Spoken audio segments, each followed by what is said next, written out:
초등학교 때 공부 못하는 애들 봐요. 다 성격 좋은 애들이에요. 내일이 시험인데도 느긋한 애들, 근심 걱정 없는 애들. 그런데 내일 시험인데도 느긋하게 컴퓨터 게임하고 텔레비 보고 있으면은 엄마가 느닷없이 이렇게 말합니다. 내가 너 같은 거 낳고 좋다고 미역국 끓여 먹은 내가 미친년이다. 초등학교 4학년 애가 엄마가 왜 나를 낳고 미역국 먹었다고 미쳤다고 그러지?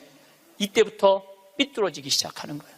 그리고 되게 성격 좋고 공부 못하는 애들이요, 성적에 신경을 안 써요. 확인도 안 해. 성적 확인은 누구만 하냐면 엄마만 하는 거. 엄마만. 걔는 시험을 잘 봤는지 못 봤는지도 몰라. 성적표도 그냥 갖다 주고. 그러니까 행복하게 밥을 먹고. 또 성격 좋은 애들이 밥을 또 잘 먹어요. 밥을 막 행복하게 먹고 있는데 성적 받아본 엄마가 애한테 또 한마디예요. 이 성적 받고 밥이 목구멍으로 넘어가냐? 너 그렇게 해서 어떻게 세상 살라고 그러느냐? 너 독하게 마음 먹고 살아야 된다. 그래서 애들이 점점 독해지는 거예요. 독해져갖고 그렇게 1년 후배 여학생을 그렇게 두들겨 패는 거예요. 크게. 난 내 강의 때 핸드폰 올려도 한 번도 신경질을 부린 적이 없어. 한 번도. 이것도 다 이해가 되더라고. 내 나이만 돼도 네 바지에서 올리는지 내 바지에서 올리는지도 몰라. 예. 또 우리 할머니들 내가 노인대학 강의해보면은 핸드폰이 울려도 이게 끌 줄을 몰라요. 유일한 방법은 받는 거야. 딱 봐도. 나 신부님 지금 강의 들어. 근데 저쪽에서 엄마 중요한 얘기야. 그러면 공간 개념이 없어져요. 말해봐. 그러고 나보다 더 크게 대화를 해. 무슨 일인데? 막 이러면서. 나이를 먹으면 어쩔 수가 없어요. 그래서 내가 깨어서 있으라는 거예요. 이렇게 살았으면은 어떻게 죽어야 되느냐. 이 죽는 것도 큰 숙제예요. 여러분들 최고의 숙제가 뭔지 알아요? 잘 죽는 거예요. 여러분들 80살 넘어갖고 심폐소생술 하면 어떻게 돼요? 갈비뼈 다 부러져요. 왜 죽어가면서 갈비뼈 부러뜨려가면서 죽어야 돼? 그냥 편안하게 죽으면 되지. 그러니까 죽는 것도 큰 숙제야. 우리 아버지께서 4월 10일 날 세상을 떠나셨어요. 근데 정말로 편안하게 보내드렸어요. 그리고 저는 아버지에 대한 그리움이 있지만 이제는 떠날 때가 돼서 떠나셨다라는 생각 들어요. 87세에 떠나셨으니까 그럼 뭐 그 정도면 됐죠. 여러분들 87세에 한 2달 고생하고 죽으면 행복하지 않아요? 그렇죠? 여러분, 사전연명 의료 의향서에 대해 얼마나 알고 계신가요? 연명 치료를 받기 싫다면 우리는 사전연명 의료 의향서를 작성해야 합니다. 황창현 신부님께서는 죽는 것도 잘 죽어야 한다고 말씀하시는데요. 나이 80살 넘어서 심폐소생술을 하면 갈비뼈가 다 부러진다고 하는데 왜 죽어가면서 갈비뼈를 부러뜨려가면서 죽어야 할까? 분명히 한번 생각해 볼 문제입니다. 편안하게 죽는 것도 큰 숙제이지요. 황창현 신부님 아버지께서 돌아가실 때 삶의 고비를 넘나들 때 자식으로서 황창현 신부님은 어떤 선택을 하셨을까요? 그리고 그 선택에 대해 여러분들은 어떻게 생각하시나요? 저는 황창현 신부님께서 아버지를 정말 사랑하셨구나. 아버지가 돌아가실 때 행복하시길 바라셨구나 하는 마음이 들었습니다. 영상 후반부에 있는 50대, 60대의 노후, 악착같이 안 살아도 되는 이유, 3억 집 한 채만 있으면 노후 걱정 없는 이유에 대해서도 꼭 끝까지 들어보셨으면 좋겠습니다. 황창현 신부님의 행복 특강, 지금 바로 시작하겠습니다. 영상이 마음에 드신다면 구독, 좋아요, 알림 설정 부탁드립니다. 참 예수님, 네, 우리는 출세해야지 행복하다고 생각하고 돈이 많아야지 행복하다고 생각하고 공부를 잘해야지 행복하다고 생각을 하는데 제 생각에는 오히려 출세 안 하는 게 행복하고 돈 적은 게 행복하고 공부 못하는 게 행복할 수 있어요. 생각을 좀 바꾸세요. 우리 집에 조카 손녀가 태어났어요. 이제 3살 됐는데 그 아이랑 같이 시간을 보내면은 그야말로 너무너무 재밌어요. 또 우리 누나가 만나면은 그렇게 주책스럽지 않은 여자인데 요즘 만나면은 손녀 얘기밖에 안 해요. 손녀가 뭐 말한 거, 행동한 거, 뭐, 또 우리 그 로사는 그 뱀을 참 좋아해요. 살아있는 뱀을 3살짜리가 목을 막 감고 막 뱀 만지고 도마뱀 만지고 아주 특이한 애. 그렇게 뱀을 좋아해. 만지는 걸 참 좋아하고. 그래서 이제 그 아이가 하는 행동을 3살짜리인데 무슨 주사를 맞으러 가는데 의사 선생님한테 그랬대. 나는 씩씩해서 안 운다고, 선생님. 나는 안 운다고. 근데 대개는 이제 그러고도 우는데 얘는 주사를 딱 놨는데도 하나도 안 울고 딱 맞고 난 다음에 내가 안 운다고 그러지 않았느냐고. 너무너무 아이가 참 재밌고 정말 신비하죠. 그리고 그 할머니, 할아버지, 엄마, 아빠 또 나조차도 그 아이를 만나면 너무너무 즐거워요.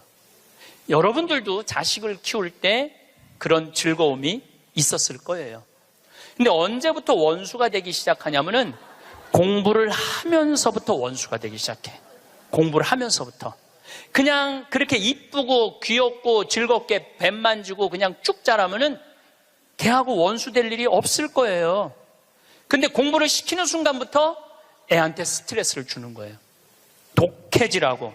너 그렇게 순해서는 안 된다고. 그러니까 애들한테 스트레스를 주기 시작하는 거예요. 제가 9월 10일 날 한국에 들어왔는데 처음 접한 소식이 뭐였느냐면 부산에서 9월 1일 날 여중생 15살짜리 총 7명이 14살짜리 1년 어린 여동생을 2시간 동안 때린 거예요. 이건 때린 정도가 아니야. 알루미늄 의자로 애를 내리치고 벽돌로 머리를 치고 소주병으로 얼굴, 눈을 가격을 하고 심지어는 담뱃불로 등어리를 찢기까지. 그래서 머리를 3바늘을 꼬매고 입안에도 3군데가 찢어져 갖고 3번. 그 사진을 보니까 애가 눈을 뜰 수가 없어. 너무 맞아갖고 눈을 뜰 수가 없어. 그것도 남자애들도 아니고 여자아이인데 그것도 15살. 이 15살이라면은 16살. 여기 16살을 뭐라고 그러냐면 이팔 청춘이라고 그러잖아요. 이팔이 16 해갖고 이팔 청춘이라고 그러잖아요. 그러면 이 16살짜리 여자아이들은 로미오와 줄리엣이 16살이었어요. 춘향이가 16이었어요. 심청이는 15살이고 성모님이 16살이었어요. 가장 여자가 아름다운 나이가 16이에요. 가장 순수하고 깨끗한 나이의 아이가 16이에요. 그리고 제일 예쁠 때가 16이라고 그래요. 사람이 제일 여자가 제일 예쁠 때가 16이라고 그래. 그래서 이렇게 보면은 중학교 3학년, 고등학교 1학년 아이들을 보면 정말 꽃 같은 아이들 많아요. 너무너무 예쁜 아이들이 많아. 그런데 그런 여자아이들이, 이거는 깡패 중에 상깡패도 할 수 없는 일을, 그 판사님이 재판하면서 그랬잖아요. 개, 돼지도 이렇게 때리지 않는다고. 개, 돼지도 이렇게 때리지 않는다고. 그런데 그 여학생들이 그렇게 아이를, 그리고 인터넷에 올리고 자랑을 하고. 근데 내가 보기에는 그 아이들이 그렇게 된 거는 그 아이들 책임이 아니에요. 대한민국의 어른들 책임이에요. 대한민국 어른들 책임이에요. 어른들이 그렇게 키운 거예요. 어른들이 그렇게 가르친 거예요. 대한민국의 교육제도가 그렇게 된 거예요. 우리는 교육을 하는 거는 공부를 가르친다고 생각하는데 여러분들, 교육은 공부를 가르치는 게 아니에요. 학교는 공부를 가르치는 데가 아니에요. 학교는 사랑을 가르치고 양보를 가르치고 협동을 가르치고 노래를 가르치고 예술을 가르치는 게 학교야.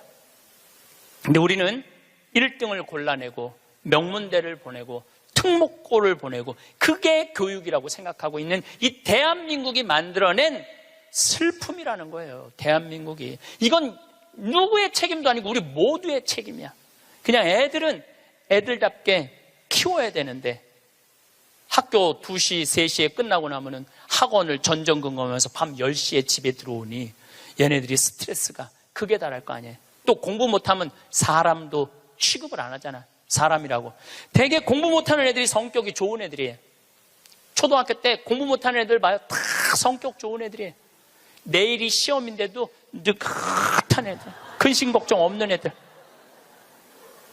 그런데 내일 시험인데도 느긋하게 컴퓨터 게임하고 텔레비 보고 있으면은 엄마가 느닷없이 이렇게 말합니다. 내가 너 같은 거 낳고 좋다고 미역국 끓여 먹은 내가 미친년이다. 초등학교 4학년 애가 엄마가 왜 나를 낳고 미역국 먹었다고 미쳤다고 그러지? 이때부터 삐뚤어지기 시작하는 거예요. 그리고 되게 성격 좋고 공부 못하는 애들이요, 성적에 신경을 안 써요. 확인도 안 해. 성적 확인은 누구만 하냐면 엄마만 하는 거. 엄마만. 걔는 시험을 잘 봤는지 못 봤는지도 몰라. 성적표도 그냥 갖다 주고, 그럼 행복하게 밥을 먹고. 또 성격 좋은 애들이 밥을 또 잘 먹어요. 밥을 막 행복하게 먹고 있는데 성적 받아본 엄마가 애한테 또 한마디예요. 이 성적 받고 밥이 목구멍으로 넘어가냐? 너 그렇게 해서 어떻게 세상 살라고 그러느냐? 너 독하게 마음 먹고 살아야 된다. 그래서 애들이 점점 독해지는 거예요. 독해져갖고 그렇게 1년 후배 여학생을 그렇게 두들겨 패는 거예요. 이거는 애들의 문제가 아니에요. 대한민국의 어른들의 문제예요. 부탄의 교육부 장관이 그 주간에 한국을 방문해서, 부탄 국민 행복지수 1위 나라예요. 그런데 이 교육부 장관이 정말로 대한민국 사람들한테 기가 막힌 얘기를 하고 갔어요. 부탄은 학교를 1등을 골라내는 곳이 아니라고 생각한다. 우리 교육은 아이들이 학교 와서 행복하고 즐겁게 놀고 사랑하고 양보하고 배려하고 질서를 가르치는 걸 우리는 교육의 목표로 생각한다. 근데 우리는 하버드 대학을 보내야 되고 서울대학을 보내야 되잖아요. 내가 그 얘기를 하니까 우리 후배 신부들하고 한 달에 한 번 모임이 있는데 후배 신부 하나가 그러더라고요. 신부님, 그 말 들어보니까 그래요.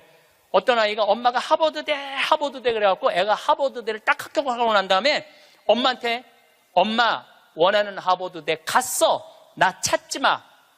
그리고 사라졌대요. 아직까지 안 나타났대요, 아이가. 그러니까 하버드 대학은 누가 가고 싶었던 거야? 엄마가 가고 싶었던 거예요. 애가 가고 싶은 건 아니에요. 우리가 지금 뭔가 교육을 잘못하는 거죠. 여러분들 정말로 공부 못하면 불행할까요?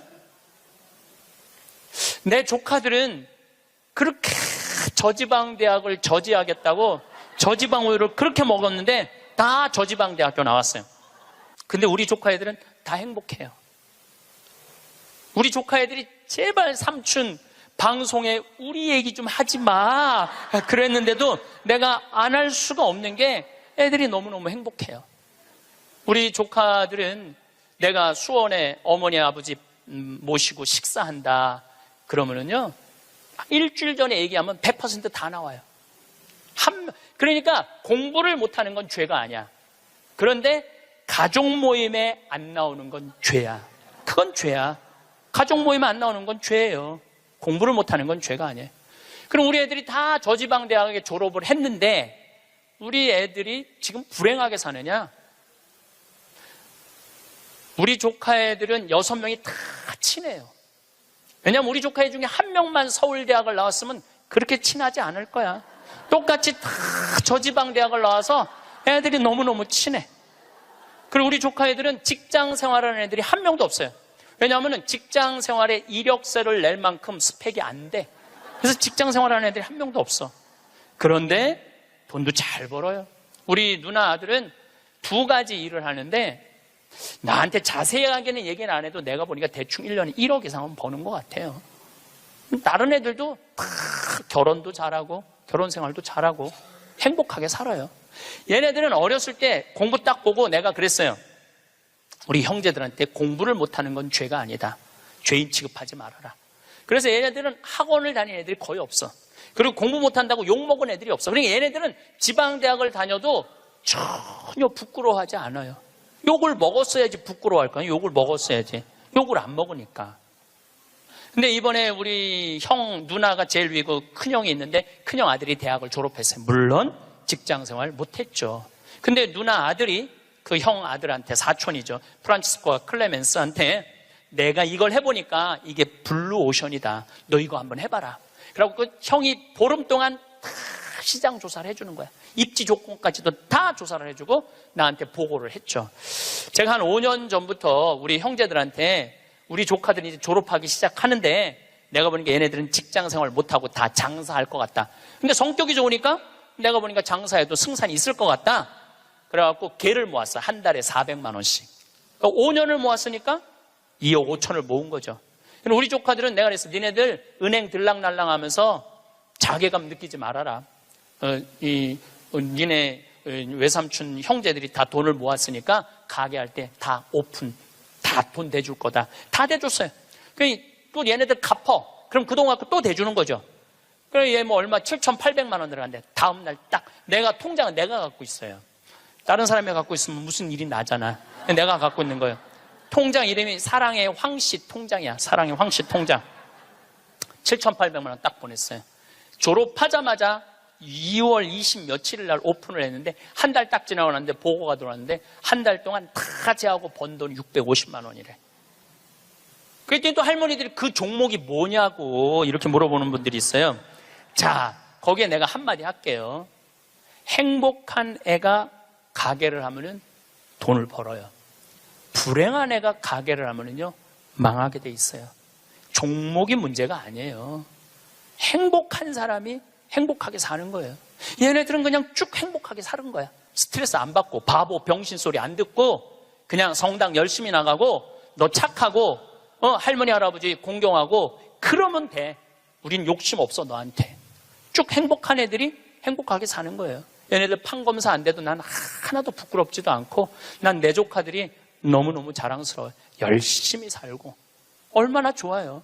꼭 공부를 잘해야지 행복한 거는 아니다. 그냥 성실하고 착하고 마음이 따뜻하면은요, 다 살아가요. 우리 생태마을에 우리 직원들이 40명이 있어요.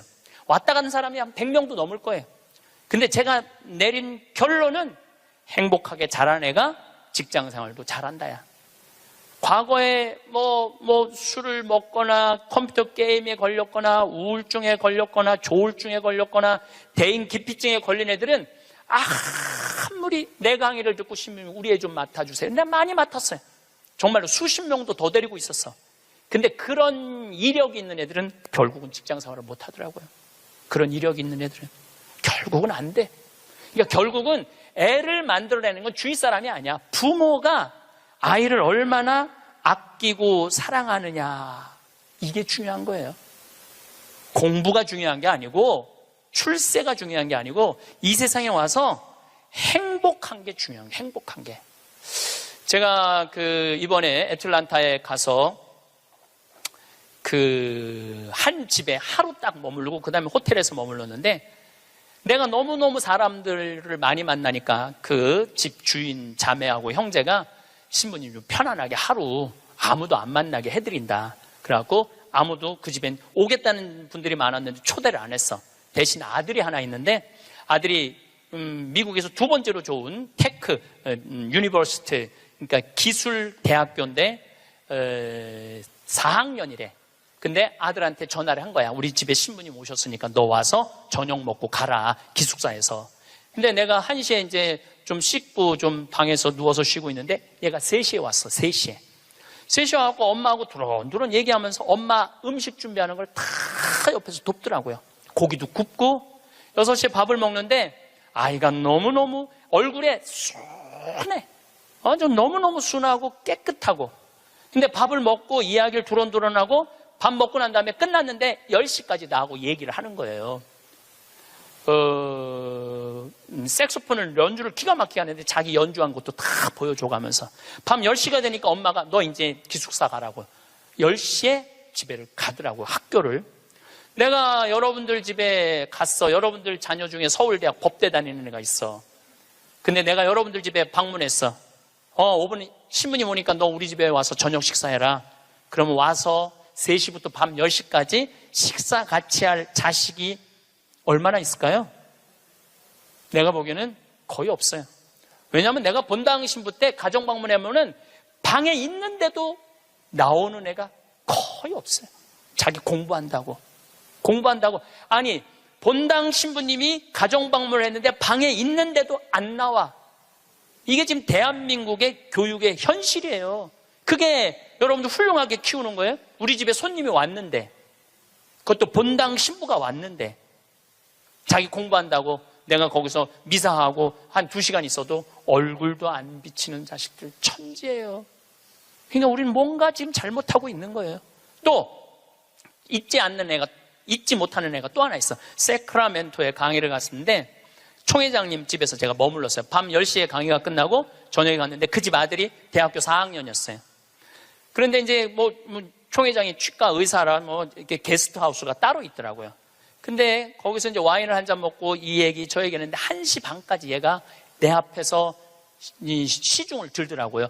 또 내가 물어봤어요. 야, 너 내일 학교 가야 된다며 왜 방에 안 들어가냐? 우리 집에 손님 왔는데 내가 어떻게 들어가서 자느냐? 나 그걸 아직도 잊지 않아요. 그리고 내가 신부님 잠자리 게스트하우스에 신부님 잠자리까지 봐줘야 되겠다는 거예요. 세크라멘토가 굉장히 덥거든요. 내 이불까지 봐주고 에어컨 온도까지 다 하고 나 침대에 눕는 거 보고 가더라고요. 근데 내가 왜 이 얘기를 하느냐면은 얘가 이제 대학원, 그러니까 의대는 보통 4학년 학부 끝나고 의대를 가거든요. 치대를 갔어. 라스베가스에 있는 치대를 갔는데 아버지가 굉장히 서울 치대 나와갖고 굉장히 돈을 많이 버는 분이에요. 근데 치대를 가서 얘는 군의관으로 지원을 했어. 군의관으로 지원하면 의대가 1년에 학비가 1억이래요. 그 학비를 국가에서 다 대줘. 그 용돈도 다 내줘.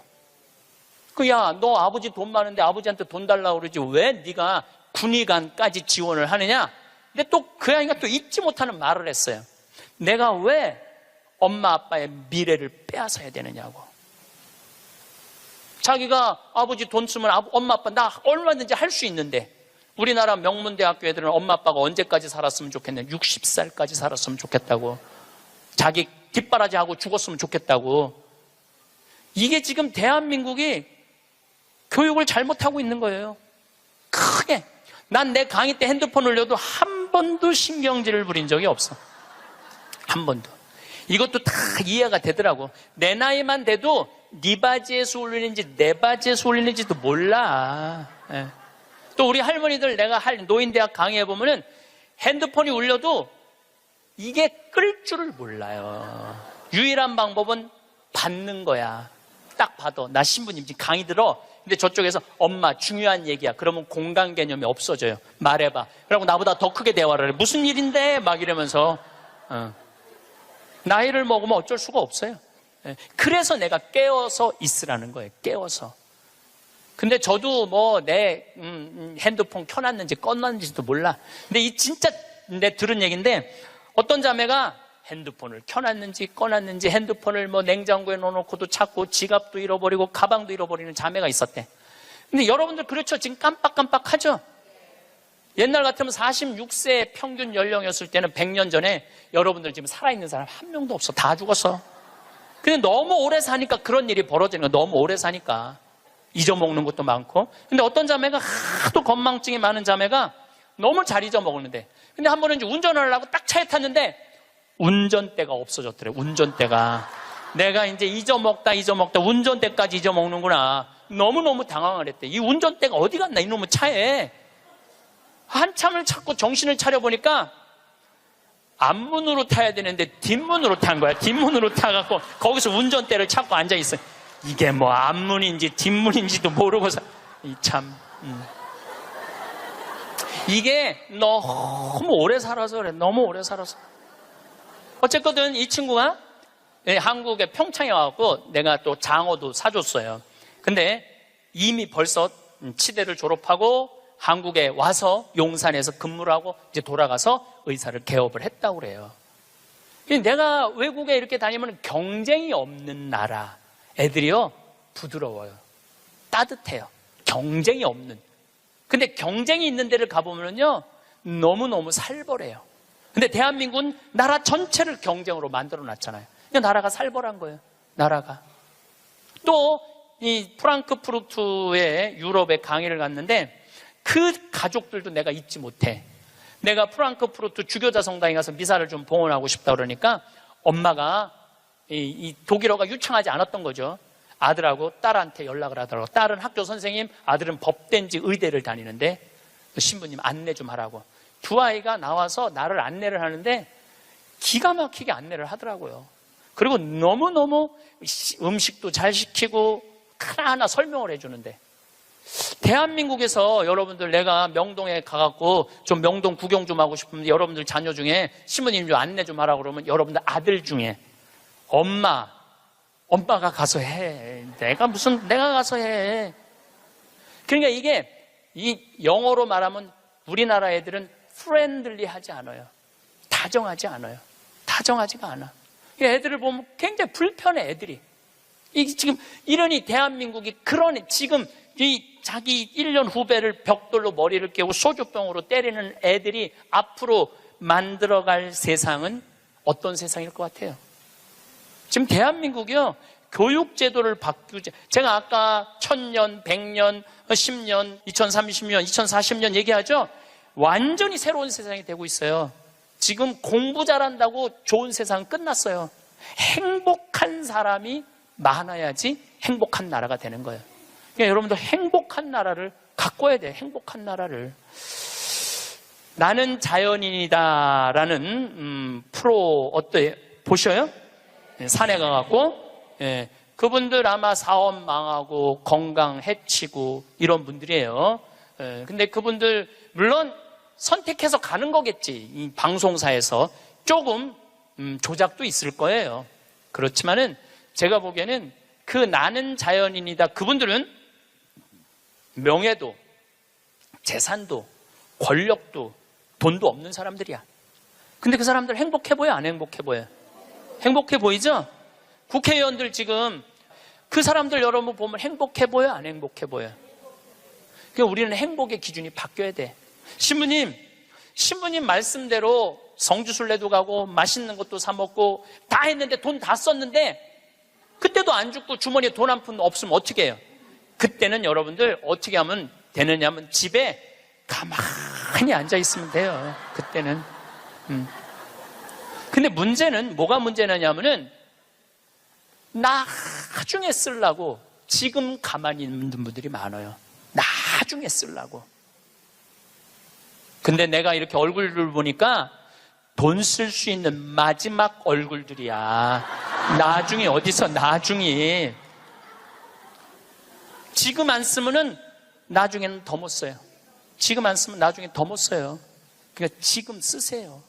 성주순례도 가고, 한국도 지난 목요일 날 우리 직원들 데리고 민둥산에를 갔었어요. 정선에. 너무너무 잘 해놨어. 내가 뭐 전 세계를 다니면서 대한민국처럼 등산 잘할 수 있도록 꾸며놓은 나라도 없어요. 대한민국처럼 등산할 수 있도록 꾸며놓은 나라도 없어요.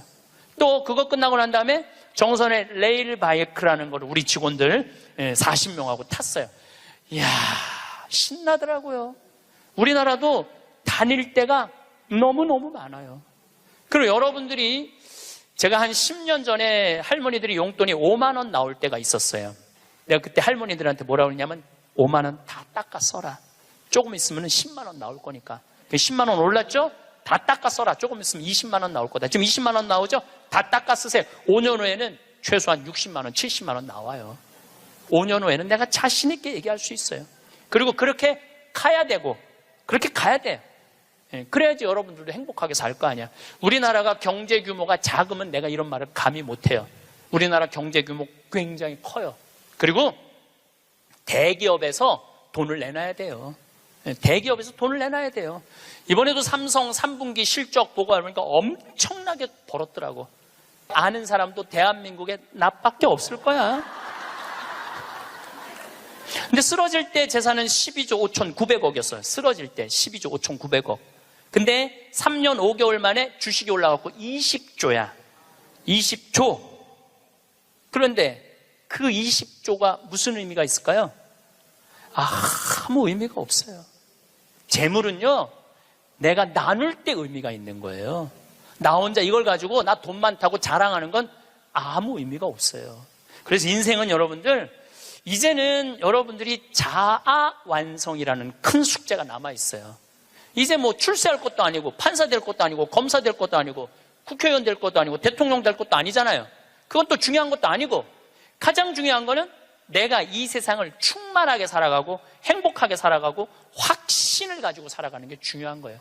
그러려면 자아 안성을 하기 위해서 뭐가 필요하냐면 깨달음이 필요한 거예요. 깨달음.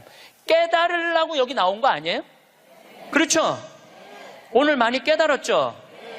여러분들은 내가 봐도 훌륭한 분들이야. 훌륭한 분들이야. 예.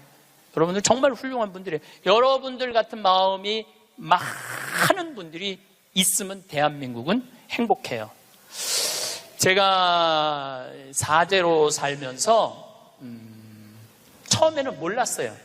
사제가 얼마나 위대한 일을 할 수 있는 사람인가를 몰랐어요. 그냥 신부 강론하고 미사하는 건 줄만 알았어요. 근데 지난번에 우리 평화방송에서 성서 황창현 신부와 함께 따라는 성경 여행 있죠? 예, 그거를 하면서 12번을 강의를 해서 총 24시간이지만 한 번 강의할 때마다 내가 한 사람씩 고쳐준다고 그랬어요. 병원에서. 왜냐하면 예수님 성서를 묵상하면 전부 병 고치는 거야. 여기 오신 분들도 아마 아픈 것 때문에 고통스러운 분들 많을 거예요. 그리고 이게 빨리 치유되기를 간절하게 바라는 분들 많을 거야. 근데 문제는 나는 말씀의 은사는 받았는데 치유의 은사를 못 받았어요. 난 진짜 치유의 은사가 없는 것 같아. 남들은 안수기도 하면 막 우리 오홍진 신부님 한참 젊었을 때 성령 충만했을 때 이쪽 쓰러진다면 이쪽 100명 쓰러지고 저쪽 100명 쓰러지고 그러는데 나는 25년 동안 안수기도를 그렇게 했는데도 쓰러진 사람이 한 명도 없어요. 정말로. 그리고 그게 치유 은사 있는 신부들이 있어요. 확실히 그걸 내가 느껴요. 분명히 있는 분들이 있어요. 근데 내가 이렇게 신부님 제발 그래도 안수 좀 해주세요. 그래갖고 내가 탁 손을 얹으면은 내가 느껴. 내 손에서 아무것도 안 나오는 게 느껴져. 이 아무것도 안 나오는 누르고 있는 나도 한심하고 더 한심한 건 아무것도 안 나오는데 치유하겠다고 머리 디미는 교우들이 더 불쌍한 거예요. 더 불쌍해. 미안하기도 하고 안타깝기도 하고. 그런데 12명을 수술을 해주겠다고 빈센트 병원하고 연락을 했는데 정말로 놀라운 거는 돈이 8천만 원이 들어가요. 12명 수술해 주는데 병원에서 반 부담하고 내가 반 부담하는 거니까 8천만 원이 들어가는데 그 돈이 마지막에 얼마까지 들어왔느냐면 8,150만 원까지 들어왔어. 그래갖고 내가 150만 원도 스님한테 보냈어. 신부님 8천만 원이라는데 150만 원은 왜 보냈습니까? 들어왔으니까. 돈이 들어왔으니까. 이거 가지고 과일 사서 보내고 수술한 사람들 영양제 사서 보내라고 병원에서 그 150만 원 갖고 12명한테. 그래서 몽고 사람, 아프리카 사람, 베트남 사람, 또 우리나라 있는 분들 정말 기가 막힌 분들 수술 다 해줬어요. 너무너무 좋더라고요. 아주 쑥스러우네. 내가 박수 받으려고 그러는 게 아닌데. 내가 한 게 아니에요. 내가 한 게 아니고 교우들이 보내준 거예요. 내가 한 게 아니고. 제가 뭘 깨달았느냐 하면은 내가 하지 않아도 내가 통로가 된다는 걸 깨달아서 통로가. 그런데 더 놀라운, 이건 박수 받으려 아니라 더 놀라운 거는 그 성경 여행에 그걸 보면서 할머니들이 돈을 보내준 거야. 할머니들이 돈을 보냈는데 그 할머니 아마 돌아가셨을 수도 있어. 전라도 광주에 있는 할머니인데 평창에 피정을 오셨어. 신부님, 저 온몸에 암이 다 퍼졌습니다. 아마 2달, 지난 6월 달에 와서 할머니가 나한테 한 얘기예요. 2달, 3달밖에 못 살 것 같습니다. 그런데 제가 나는 죽어도 신부님이 죽어가는 사람 수술해 주는 거 방송을 통해서 봤습니다. 제가 신부님 평생 모은 돈 2천만 원을 8월 며칠이면 그걸 탄대. 그걸 보내드릴 테니까 저는 죽지만은 신부님 2사람 살려달라고 돈을 보냈어. 2천만 원을 8월. 나는 이제 뭐 미국에 있었으니까 한국에 들어와 보니까 돈이 들어와 있었더라고, 할머니가. 그리고 그걸 보고 또 돈이 많이 들어왔어. 하여튼 많이 또 들어왔어. 그래갖고 스님한테 또 연락을 해갖고 수술해 주라고 그랬더니 또 8명을 또 수술을 해줬어요. 그래서 이제 다음 주 목요일 날 평화방송하고 수요일 날인가 보다. 다음 주 수요일 날 평화방송하고 전달식 돈 4천만 원이면은 8명을 수술해 줄 수 있는 거죠. 4천만 원이면은 저는 한 푼도 안 냈어요. 저한테 박수 치지 마세요. 저는 한 푼도 안 냈어요. 근데 제가 뭘 깨달았느냐 하면은 내가 좋은 지향을 가지고 저는 이런 일을 하고 싶습니다. 이렇게 도와주고 싶습니다. 내 이 지향을 가지고 살면은 하느님이 그리고 하느님을 사랑하고 하느님 나라를 사랑하는 교우들이 도와주는구나.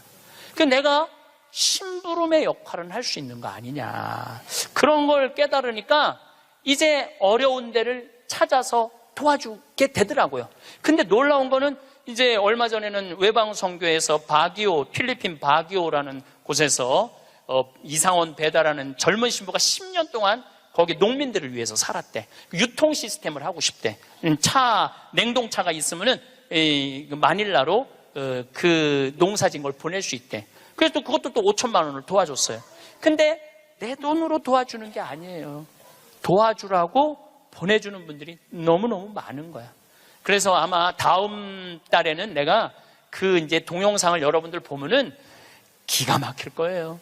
그 아프리카 잠비아에 지금 이루어지고 있는 일들을 보면은 기가 막힐 거예요. 그래서 여러분들도 내가 왜 사는지 그걸 깨달아야 돼. 내가 왜 사는 이유가 있을 거 아니에요. 그냥 살아?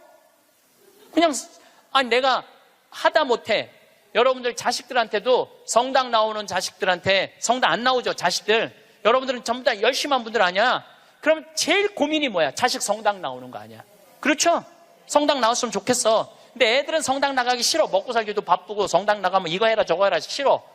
그래서 성당 나가기 싫은데 오래간만에 엄마네 집에 갔는데, 어머니네 집에 갔는데 80 넘은 어머니가 웃으면서 얘기해도 성당 나갈까 말까 한데 머리는 하얗고 얼굴엔 주물이 자글자글하고 웃어도 이쁠까 말까 한데 거기다 인상을 써가면서 성당 좀 나와. 어떤 놈이 성당 나가고 싶어? 더 나가기 싫지. 근데 여러분들 그렇게 말하면 그건 성교가 아니에요. 아들이 오래간만에 오잖아요. 얘야, 내가 하느님을 믿으니까 참 행복하다. 내가 지난번에 삼성산 성제 가고 신부님 강의를 들었는데 출세하는 거 그거 부러울 큰 없다고 그러더라. 나는 우리 아들이 더 자랑스럽다. 나는 너를 보면은 너무 자식 하나 잘 얻었다고 생각한다. 나는 하느님한테 너무너무 감사하고 내가 사는 게 너무너무 기쁘다. 한마디 또 해서 신부님이 나를 얼굴을 보는 돈 쓸 수 있는 마지막 기회라고 그러더라. 그래서 내가 지난번에 냉면 가서 사 먹었는데 오장동에 가서 냉면 사면 너무 맛있더라. 나는 하느님 믿어서 너무너무 행복하다. 그리고 여러분들이 돌아가셔서 세상을 떠났어. 난 천당 갈 거다. 아들이 먹고 살기 힘들고 사는 게 지칠 때 엄마 생각하겠죠. 야, 우리 엄마가 살아생전에 그렇게 하느님 믿어서 행복하다는데 나도 하느님한테 가야지.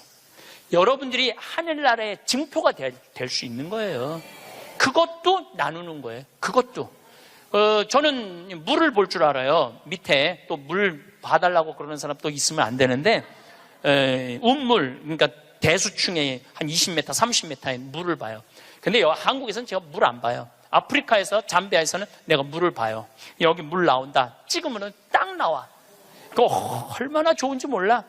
내 능력으로 여기에 우물을 팔 수 있는 자리를 찍어낼 수 있다는 게 얼마나 좋은지 몰라요.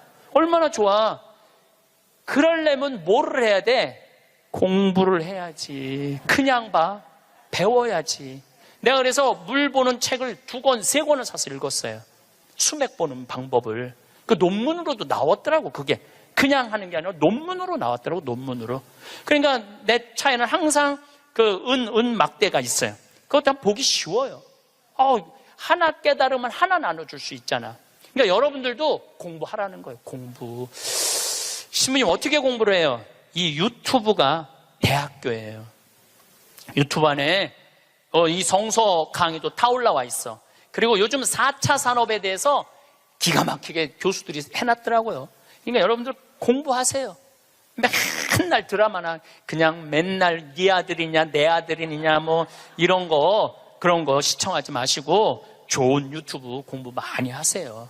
그리고 이렇게 피정 다니는 것도 최고의 공부야. 자, 깨달음을 얻었다면 그 다음에 하는 일은 나눔이야. 나눔. 빌 게이츠, 이 참 대단한 사람이에요. 빌 게이츠 부인이 멜린다예요. 빌 게이츠하고 워렌 버핏이 지금 자선 기금을 거의 1,000억 달러를 모았어요. 그런데 빌 게이츠는 돈을 벌고 멜린다라는 부인은 자선 사업을 해요. 아프리카에 말라리아, 에이즈. 내가 거기 가보니까 그 재단에서 약을 보내주더라고요. 그래갖고 그 멜린다 여사가 지금 살린 사람만 70만 명을 살렸대요. 70만 명을 살렸대. 여러분들 멋있지 않아요? 그 정도 부분은 돼야죠. 그리고 빌 게이츠 하는 일이 너무너무 멋있으니까 워렌 버핏은 그 자기 재산을 빌 게이츠 재단에 다 내놨어요. 네가 정말 잘 쓴다. 그러니까 멜린다라는 부인이 너무너무. 근데 이 멜린다라는 부인은 그냥 돈을 주는 게 아니야. 아프리카에 직접 가요. 1993년에 아프리카를 전부 다 한번 돌아봐요. 그리고 그 사람들 아픔을 직접 보면서 어떻게 도와줘야 되는지를 아는 거야. 그러면서 너무너무 행복해요. 저는 아프리카 잠비아를 간 지 이제 5년이 되는데 정말 잠비아에 갔다 올 때마다 심장이 벌렁벌렁 거려요. 우리 대한민국이 할 수 있는 일은 너무나 많아요. 처음에는 의사가 3명인데 5년 만에 몇 명으로 늘어났냐면 12명으로 늘어났어요. 안과 의사, 치과 의사. 이 피부과 의사까지 오면 더 좋을 것 같아요. 왜냐하면 거긴 피부가 엉망이거든요. 피부과 의사까지만 가면은 완벽한, 올해도 1,000명을 진료해주고 왔어. 올해도 1,000명을 진료해주고 왔어. 그 사람들 이 백내장 안 보여. 처음에는 수술하러 오라니까 한 명도 안 왔어. 왜 안 하냐? 눈알을 빼는 줄 알고 수술하면은. 근데 이 백내장을 걷어주니까 막 춤을 추는 거예요. 그러면서 의사 선생님들이 10일이라는 시간을 내면서 가면서 사는 보람이 있다는 거예요. 깨달음이 있으면은 나눔이 있고, 나눔이 있으면은 기쁨이 있고, 기쁨이 있으면 감동이 있는 거예요. 그런데 문제는 그곳에 함께한 분들의 이야기는 그런 얘기를 해요. 신부님, 내가 잠비아에 와서 내 인생의 가장 찬란한 시간을 보내고 있다고. 우리 인간은요, 나만을 위해서 살면 아름답지도 않고 위대하지도 않아요. 어려운 이웃을 돕고. 그런데 이 잠비아를 떠나는 사람들은 대단한 능력을 가지고 있는 사람들도 떠나지만은 평범한 아줌마들도 함께 떠나요. 올해 20명이 자원봉사자들을 모았는데 110명이 지원을 했어, 한국에서. 그 중에 90명이 떨어졌어.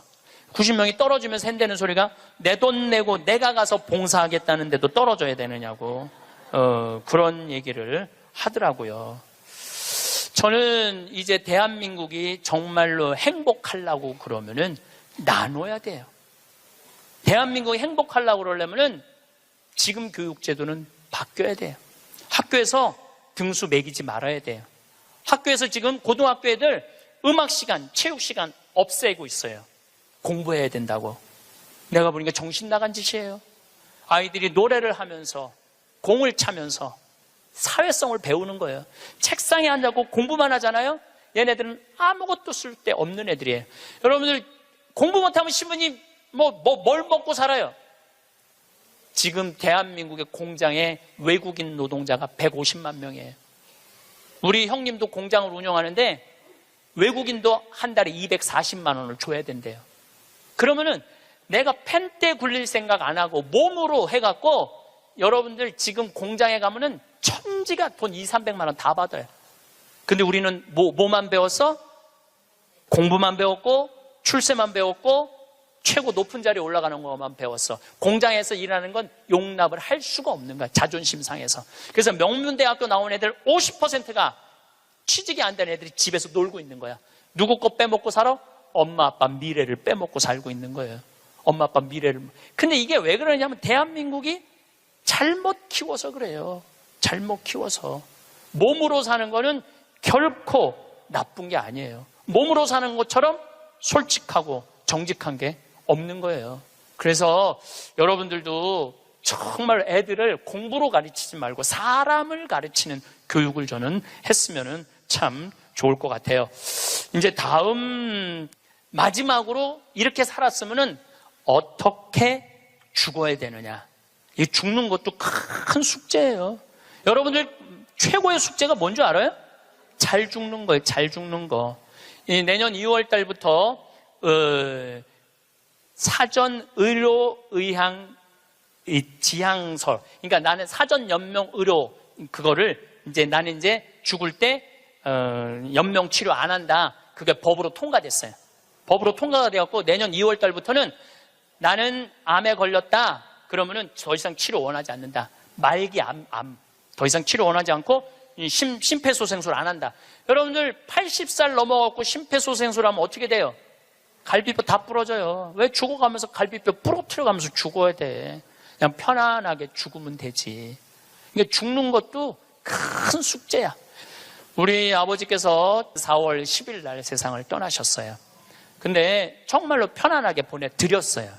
그리고 저는 아버지에 대한 그리움이 있지만 이제는 떠날 때가 돼서 떠나셨다라는 생각 들어요. 87세에 떠나셨으니까 그럼 뭐 그 정도면 됐죠. 여러분들 87세에 한 2달 고생하고 죽으면 행복하지 않아요? 그렇죠? 그래서 다음 시간에는 어떻게 하면 잘 죽을까 이 얘기를 나누도록 하겠습니다. 감사합니다. 여러분은 노후 준비가 얼마나 되셨나요? 오늘은 50대, 60대 분들 개개인의 노후 자금에 대해서 따져보려고 합니다. 생각보다 노후가 비관적이지만은 않다는 내용인데요. 끝까지 다 들어보시면 노후 불안이 많이 줄어드는 시간이 되실 거라 생각합니다. 50대, 60대의 노후, 악착같이 안 살아도 됩니다. 3억 집 한 채만 있으면 노후 걱정 없습니다. 미디어나 유튜브를 보다 보면 전문가라는 사람들이 노후를 안정적으로 보내려면 자산이 10억 정도는 있어야 한다. 한 달에 500에서 600만 원 정도는 안정적으로 들어와야 한다. 이런 얘기를 하는 영상들을 보셨을 겁니다. 뭐 개인의 씀씀이가 각자가 다 다른 거라서 이런 주장을 하는 전문가들의 말이 모두 틀렸다고 말할 수는 없겠지요. 다만 우리 서민들 입장에서는 턱이 없는 금액입니다. 자산 10억이면 우리나라 상위 10% 이상의 부자들이기도 하지요. 현역에서 열심히 일할 때도 한 달에 500만 원, 600만 원 못 버는 경우가 많았는데 노후에 매달 저 정도 들어와야 한다는 건 완전 딴 나라 얘기처럼 들리지 않으신가요? 그런데 전문가라는 사람들이 왜 저런 얘기를 하는 걸까요? 이들은 대부분 금융업계에 종사하는 사람들이거나 아니면 금융 관련 컨설팅으로 먹고 사는 사람들입니다. 그러니 우리 같은 금융 전문가에게 컨설팅을 받으려면 최소 저 정도 금액은 있어야 한다고 가이드라인을 제시하는 게 아닐까 싶습니다. 돈 있는 부자들에게 저 정도는 부담 없는 금액일 것이기 때문입니다. 우리 같은 서민들을 고객으로 받아봐야 큰 돈이 안 됩니다. 티코 여러 대 파는 것보다 벤츠 한 대 파는 게 낫다고 생각하는 것이지요. 그 전문가라고 하는 사람들을 자세히 들여다보면 돈 있는 부자들을 고객으로 모시려고 본인 영업하는 거라는 생각이 듭니다. 솔직히 왜 저러는지 이해가 되지 않습니다. 그렇다면 이렇게 우리와 동떨어진 뜬구름 잡는 금액 말고 일반적인 50대, 60대에게 현실적인 노후 자금은 얼마 정도일까요? 일단 노후 자금으로 왜 10억이 있어야 한다는 얘기가 나왔냐부터 따져보겠습니다. 보통 부부가 노후 한 달에 300만 원을 쓰면서 30년을 산다고 하면 300만 원씩 1년 12달이면 3,600만 원이 듭니다. 이걸 30년 곱하면 10억 800만 원이 나옵니다. 그래서 대략 10억 원이 있어야 한다는 얘기가 나온 것입니다. 같은 계산으로 한 달에 200만 원을 쓰고 30년을 살면 7억 2천만 원이 필요하지요. 만약 여유 있게 한 달에 500만 원을 쓴다면 18억 원이 필요합니다. 이런 정도의 금액을 감당할 수 있는 은퇴자들이 과연 몇이나 될까요? 보통 금융 전문가들은 이 금액을 대략적으로 계산해서 알려주고 이건 물가 상승률을 반영하지 않은 거라 실제로는 더 많은 돈, 더 많은 노후 자금이 필요하다고 겁을 주고 시작합니다. 이런 얘기를 들으면 노후에 대해서 눈앞이 캄캄해지는 이런 거에 휘둘리지 않으셔도 됩니다. 노후 자금이 어느 정도 필요할지는 각자의 생활 방식에 따라서 다 다릅니다. 누구는 한 달에 1천만 원이 있어도 부족할 수 있고 또 한 달에 100만 원만 있어도 산다는 사람도 있습니다. 사람에 따라 천차만별이고 60대 때의 생활비와 70대가 됐을 때의 생활비, 그리고 또 80대 때의 생활비도 차이가 나는 것이 당연합니다. 부부 중 한 명이 먼저 사망하게 되면 또 차이가 날 것이지요. 지방에 사는 경우와 대도시에 사는 경우도 분명 차이가 날 것입니다. 올해 1월 KB금융지주가 조사 발표한 노후 준비 진단과 거주지 선택 조건 보고서에 따르면 2018년 조사와 차이가 큰데요. 은퇴 후 부부가 기본적인 의식주 해결만을 위한 최소 생활비로 월 251만 원이 든다고 합니다. 하지만 어디 밥만 먹고 살 수 있나요? 여행도 다니고 손주 들어오면 용돈도 좀 주고 가끔 친구들 만나고 하는 품위 유지비까지 포함한 적정 생활비로는 월 369만 원이 된다고 합니다. 251만 원에서 369만 원 정도가 노후 한 달을 사는데 필요한 금액이라는 건데요. 이 금액이 노후 생활비로 너무 많다고 생각하는 분들도 있으실 거고 또 부족하다고 생각하시는 분들도 물론 있을 겁니다. 노후가 되면 얼마를 쓰게 될까 감이 안 잡히시는 분들도 있으실 텐데요. 은퇴 전문가들은 은퇴 전 생활비에서 대략 70% 정도가 적절하다고 얘기합니다. 만약 은퇴 전 생활비가 500만 원이었다면 은퇴 후 적정 생활비는 500만 원의 70%인 350만 원이 되는 거지요. 은퇴 전 한 달에 300만 원을 썼다면 은퇴 후 적정 생활비는 210만 원이 되는 겁니다. 이 비율을 80%, 90% 높이면 좋겠지만 이러면 경제적으로 부담이 커져서 힘들 수 있습니다. 또 50%, 60% 많이 낮추면 경제적 부담은 줄어들지만 또 삶의 질이 떨어질 수 있습니다. 그렇기 때문에 70% 정도를 적정선이라고 보시면 무난합니다. 2022년 통계청의 가계금융복지조사 결과에 의하면 실제 은퇴 가구의 생활비는 앞에서 말씀드린 적정 생활비 369만 원과 차이가 큰 것을 알 수 있습니다. 60대 은퇴 가구의 실질 생활비는 월 226만 원, 70대 은퇴 가구의 생활비는 162만 원, 80세 이상의 은퇴 가구는 월 121만 원으로 은퇴 후 최소 생활비인 251만 원에도 크게 못 미치는 것으로 나타났습니다. 실제 금융기관이 조사한 최소 생활비보다 더 적은 돈으로 살아가고 있는 것입니다. 물론 이 금액이 적정하냐 아니냐, 삶의 질이 어떠냐 하는 건 따져봐야 할 문제지만 저 정도 금액으로도 다 사라진다는 얘기입니다. 그렇다면 은퇴 후에 평균적으로 어느 정도 소득을 올리냐 따져봐야 할 텐데요.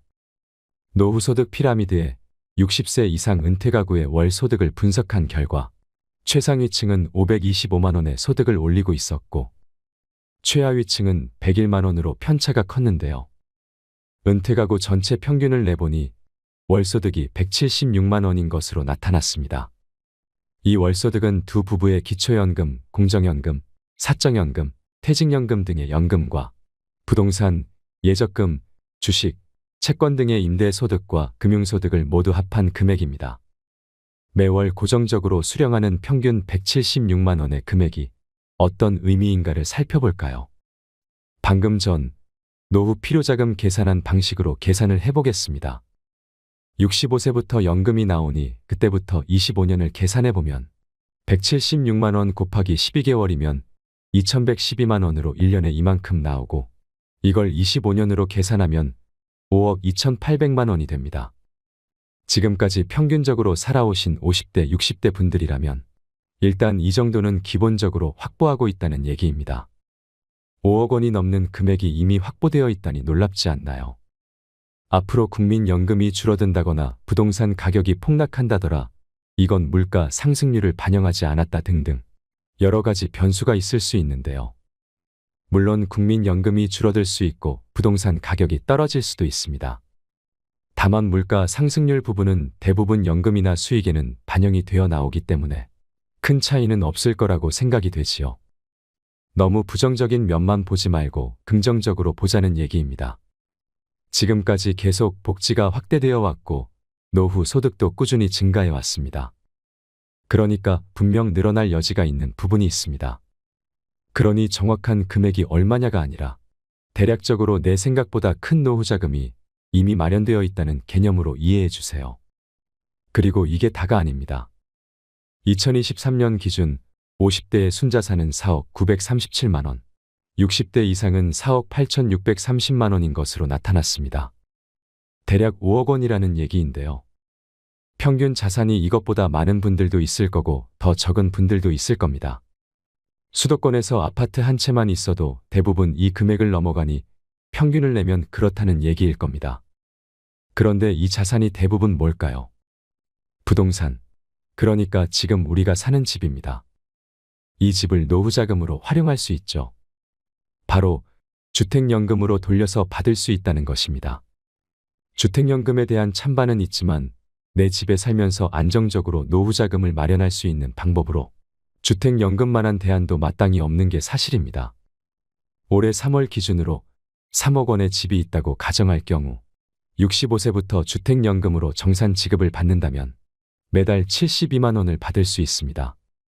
주택 가격이 4억 원이면 96만 원, 5억이면 120만 원을 받을 수 있지요. 물론 주택연금은 물가 상승률이 반영되지 않고 또 한 곳에서 계속 살아야 하는 등 따져볼 부분이 있지만 그래도 죽을 때까지 나오는 거라 오래 살면 살수록 유리해지는 면이 있습니다. 앞으로 수명이 갈수록 더 길어진다고 하는데요. 건강하다면 가입하는 게 유리합니다. 아까 은퇴 가구의 평균 수입이 매달 176만 원이라고 했는데 여기에 주택연금까지 같이 수령한다고 계산하면 주택 가격 3억의 경우 수입 176만 원에 주택연금 76만 원을 더하면 매달 248만 원을 받는 것입니다. 주택 가격이 3억만 넘어도 월 최소 생활비 251만 원에 근접하는 생활비를 받을 수 있는 것입니다. 주택 가격이 4억의 경우 96만 원을 더해서 272만 원. 주택 가격이 5억이면 120만 원을 더해서 약 296만 원을 매달 받는 게 되지요. 이 정도를 매달 받을 수 있다니 갑자기 안심이 되지 않나요? 집을 자식 물려주지 않고 노후 자금으로 활용하면 노후 걱정이 정말 많이 줄어듭니다. 그러니 집은 자식에게 물려준다는 생각은 지금부터 버리세요. 노후 적정 생활비는 조사 기간마다 조금씩 차이가 있긴 합니다. 그렇지만 지금까지 정상적으로 평균적인 삶을 살았고 자가주택이 있다면 우리 50, 60대 분들은 개인적으로 노후 두 부부 사는 데는 크게 문제가 되지 않는다고 봅니다. 그리고 아직 젊습니다. 요즘 60세, 65세 이 나이부터 은퇴했다고 노는 분들 거의 없습니다. 대부분 경제활동을 계속 유지하고 있습니다. 큰 돈을 벌지 않더라도 소일거리 삼아 조금씩만 벌어도 노후가 훨씬 여유가 있습니다. 은퇴 후에도 일정 수준 경제활동을 유지한다면 쓸 거 다 쓰고도 저축도 하면서 지낼 수 있습니다. 그러니 은퇴하고 연금이 나오는 65세까지 잘 버티시면 됩니다. 물론 연금이 개편돼 수령 시기가 1, 2년 정도 늦어질 수도 있습니다. 이 부분도 욕만 할 게 아니라 그만큼 수명이 더 늘어날 테니 긍정적으로 받아들이셔야 합니다. 은퇴 후 부부가 허리띠 졸라매고 연금 나올 때까지만 잘 버틴다 생각하세요. 아직 젊으니 무리는 없을 겁니다. 지금까지 말씀드린 노후 수령액이 평균보다 많은 분들은 좀 더 편안하고 여유로운 노후를 보내실 겁니다. 반대로 수령액이 평균보다 낮은 분들은 이후로도 조금 더 노력을 하셔야 합니다. 꾸준히 일정 금액 이상 소득을 올릴 방안을 찾으셔야 합니다. 또 지출을 줄여서라도 삶의 균형을 찾으셔야 하지요. 물론 평균을 일반화시켜서 말씀드린 거라 제가 앞서 말씀드린 내용이 모두에게 딱 맞지는 않을 것입니다. 말씀드리는 핵심은 금융 전문가나 금융사가 겁주는 것처럼 정말로 노후에 어마어마하게 큰 돈이 필요한 게 아니라는 것입니다. 모자라는 돈을 또 지금부터 다 마련해야 하는 것도 아니고요. 지금까지 열심히 살아오셨고 앞에서 말씀드린 것처럼 평균 수준의 삶을 살아오셨다면 이 정도에서 아주 많이 벗어나지는 않을 거라는 겁니다.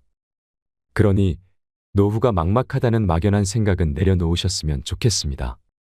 지금까지 50대, 60대의 노후가 그리 어둡지만은 않다는 얘기를 개인적인 차원에서 말씀드렸는데요.